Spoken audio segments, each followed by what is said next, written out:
हाँ, मेरा मेरा भी यही प्रॉब्लम था, मतलब जो आंसर राइटिंग करते हैं ना हम, तो उस वक्त प्रॉब्लम आती है।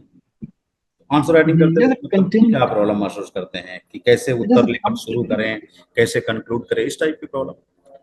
मैं ये कह रहा हूँ, जब हम शुरुआत करते हैं ना लिखना, वहाँ प्रॉब्लम होती है। और लास्ट किस कंक्लूजन के साथ एंड करना है इससे, तो यहाँ थोड़ी दिक्कत आती एक है। दिन तो मैं डिस्कस किया था आप लोगों के साथ कि कैसे आंसर हाँ। लिखें, है ना? तो कुछ क्वेश्चन यस आप सर। लिख के जब भेजेंगे और उस पर जब नजर डालेंगे तो बता पाएंगे कि वास्तव में कहाँ आपसे गलती हो रही है।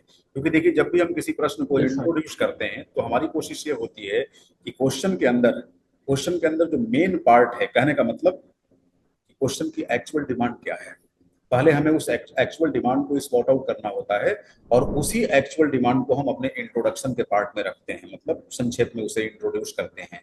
और फिर जब उसे एक्सप्लेन करते हैं मेन पार्ट के अंदर, तो अगेन वही जो एक्चुअल डिमांड है क्वेश्चन की, उसी को हम एक्सप्लेनेशन का हिस्सा बनाते हैं और लास्ट में कंक्लूड करते हैं। अब समस्या ये है कि इस एक्चुअल डिमांड को कैसे पहचाने। तो जैसे मान लीजिए, सपोज अगर हम क्वेश्चन की प्रकृति की बात करें, एक छोटा सा एग्जाम्पल मैं आपको बताता हूँ। जैसे अभी अभी जो हम लोग आज ही की क्लास में हम लोगों ने डिस्कस किया, माना कि क्वेश्चन है कि बहुसंस्कृतिवाद पर, या बहुसंस्कृतिवाद बहुसंस्कृतिवादी अधिकारों की जो अवधारणा है ना, इसकी समालोचनात्मक व्याख्या करें।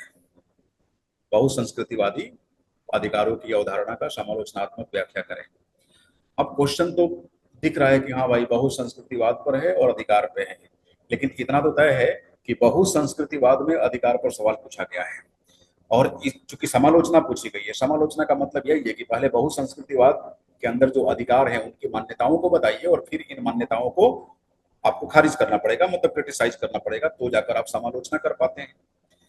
तो इतना तो आप समझ ही गए ना कि इसका जो क्रक्स है वो बेसिकली बहुसंस्कृतिवादी अधिकार सिद्धांत है। तो आप बताएंगे शुरुआत में कि भाई बहुसंस्कृतिवाद होता क्या है, बहुसंक्षेप में आप इंट्रोड्यूस करेंगे। बहुसंस्कृतिवाद को इंट्रोड्यूस करते समय आपके इंट्रोडक्शन में ये भी होना चाहिए कि भाई अधिकारों को लेकर इनकी क्या मान्यता है। तो एक लाइन में इतना तो लिख सकते हैं कि बहुसंस्कृतिवाद अधिकारों की सापेक्ष अवधारणा का समर्थन करता है। सापेक्ष अवधारणा कहने का मतलब, यस भाई बहुसंस्कृतिवाद का मतलब है दुनिया में भिन्न भिन्न संस्कृतियां पाई जाती है। भिन्न भिन्न संस्कृतियां हैं तो उनके भिन्न भिन्न सांस्कृतिक मूल्य हैं, और सांस्कृतिक मूल्य ही लोगों को वह अवसर प्रदान करते हैं जिसका सहारा लेते हुए व्यक्ति अपने व्यक्तित्व विकास के मार्ग में उन्मुख हो पाता है। कहने का मतलब अधिकार प्राप्त होते हैं। तो हमें जो अधिकार प्राप्त हैं ये बेसिकली सांस्कृतिक मूल्यों के कारण प्राप्त हैं। तो अलग अलग संस्कृतियों के सांस्कृतिक मूल्य मूल्य चूंकि अलग अलग होंगे, लिहाजा अधिकारों का स्वरूप भी अलग अलग होगा। किसी पार्टिकुलर कल्चरल ग्रुप के अंदर जिन्हें अधिकारों के रूप में मान्यता प्राप्त होगी, जरूरी नहीं कि किसी दूसरे सांस्कृतिक ग्रुप के अंदर भी जो अधिकार उपलब्ध हैं वो वैसे ही हो जैसे आपके सांस्कृतिक ग्रुप में थे।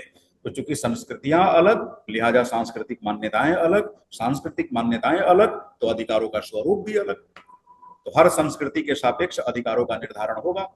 तो आपको बहुसंस्कृतिवाद को इंट्रोड्यूस करते समय बस एक लाइन में बता देना है कि बहुसंस्कृतिवादी अवधारणा अधिकारों के सार्वभौमिकीकरण में यकीन न रखते हुए सापेक्षवाद में यकीन रखती है, अधिकारों की सापेक्षता में यकीन रखती है। इस तरह से आपने इंट्रोड्यूस कर दिया। Yes sir. इंट्रोडक्शन के बाद फिर मेन पार्ट में बहुसंस्कृति अधिकार सिद्धांत की, यानी बहुसंस्कृतिवादी अधिकार सिद्धांत की विशेषताएं बताएंगे। मेन बॉडी में विशेषताएं बताया आपने बहुसंस्कृति अधिकार की, मतलब बहुसंस्कृतिवादी अधिकार, मल्टीकल्चरल थ्योरी ऑफ राइट्स की। फिर उसे पैराग्राफ चेंज करके मेन पार्ट में आप उसे क्रिटिसाइज करेंगे, और क्रिटिसाइज करने के बाद लास्ट में कंक्लूड करेंगे। कंक्लूड जब करेंगे तो आपको इस बात का ध्यान रखना होगा कि हमें बहुसंस्कृति अधिकार सिद्धांत के पक्ष में बात करनी है, क्योंकि हकीकत ये है कि कोई भी ऐसा सिद्धांत नहीं है, कोई भी ऐसी राजनीतिक विचारधारा नहीं है जो ये कह सके, मतलब डंके की चोट पर ये कह सके कि अधिकारों का स्वरूप सार्वभौमिक है। स्वयं जॉन रॉल्स जैसा उदारवादी ये साबित नहीं कर पाया कि अधिकारों का संबंध या अधिकारों का स्वरूप सार्वभौमिक है। तो जाहिर सी बात है, आपको यह प्रमाणित करना होगा कि निसंदेह अधिकार दार्शनिक दृष्टिकोण से व्यक्तिनिष्ठ हो सकते हैं, लेकिन व्यवहारिक दृष्टिकोण से वो न तो व्यक्तिनिष्ठ हो सकते हैं और ना ही सार्वभौमिक। ये बेसिकली संस्कृति सापेक्ष होते हैं। आप इस तरह से बात करेंगे, संस्कृति सापेक्ष, समुदाय सापेक्ष, है ना? तो क्योंकि आप बहुसंस्कृतिवादी अधिकार सिद्धांत के दायरे में अपनी बातें लिख रहे हैं, इसका मतलब ये नहीं हुआ कि जो आप कंक्लूड करेंगे उस कंक्लूड को कंटेस्ट किया जाएगा। कंटेस्ट किया जाए तो उसमें भी कमियां निकाली जा सकती है, क्योंकि आप ये प्रमाणित कर रहे हैं कि नहीं भाई, अधिकार जो है वो संस्कृति सापेक्ष ही है, ये सार्वभौमिक नहीं हो सकता, ये व्यक्तिनिष्ठ नहीं हो सकता। लेकिन उदारवादी तो साबित करने में लग जाते हैं कि व्यक्तिनिष्ठ होता है, तो कंटेस्ट हो सकता है ना, इसको चैलेंज किया जा सकता है। बट क्वेश्चन की जो परिधि है, आपको उसी परिधि में रहते हुए उत्तर लिखना होता है ना। Yes sir. ठीक है, और कुछ तो सिर्फ। ठीक है sir, thank you. Okay okay.